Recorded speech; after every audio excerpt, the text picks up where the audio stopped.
Sumoll, una varietat que gairebé desapareix a la segona meitat del segle XX i a Mont-rubí no heu fet la vostra varietat bandera. Per què? Bueno, neix l'any 2001, quan trobem unes vinyes velles de Sumoll, uns viticultors molt il·lusionats amb aquestes vinyes, amb aquesta varietat,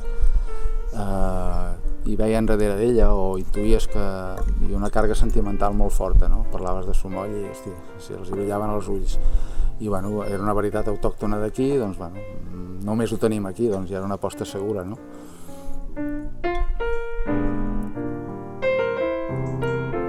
Del Torona m'encanta el balanç que fa la rusticitat de la Sumoll amb la finor de la Garnatxa i la potència de la Carinyena. Per què us veu decidir per aquest cupatge?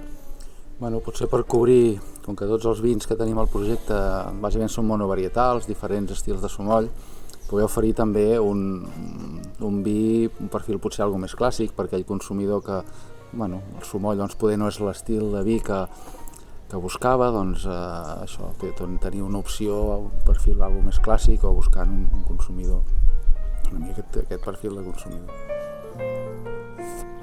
Vinyes velles, plantades a la segona part dels anys 50, el terrer del Sumoll és pissarra i en canvi la Garnatxa i la Carinyena són argilocalcaris.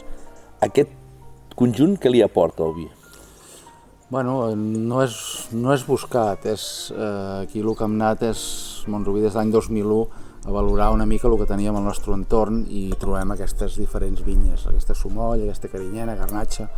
De les tres varietats costa trobar, quan trobes alguna cosa interessant, doncs, i neix una mica d'aquestes tres vinyes que vam trobar amb diferents tipus de terrer i és una mica aquí on neix aquest cupatge, no?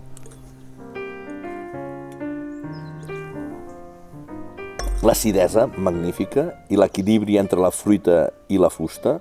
És que ja fa estona que estic pensant en una espatlla de cabrit al forn. No sé si estàs d'acord que aquest és el millor cupatge, el millor maridatge per al...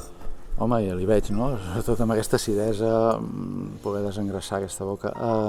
Tot i amb això, vull dir, la Sumoll o vins, com és el cas d'aquest, on pesa bastant la Sumoll, admet maridatges potser també... Sí? Sí. Cap on aniries, tu, Josep? Jo aquí ja li veig, doncs, bueno, quan fa calor, un punt de fresc, maridatges hasta amb algun tipus d'amanides o, no sé, maridatges més arriscats, La Sumoll admet bastant aquests maridatges. Home, sí, seria un maridatge atrevit, no? Sí, amb una amanida, vull dir, sempre és un dels...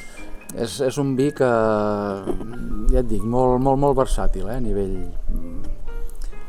tallat de gingebre, mastegat, ho pots fer. Bueno, clar, vull dir, la part aquesta més fresca i potent de la gingebre amb el conjunt aquest que té ell d'espècies i tal, admet maridatges molt extrems i, bueno, és també aquests punts de...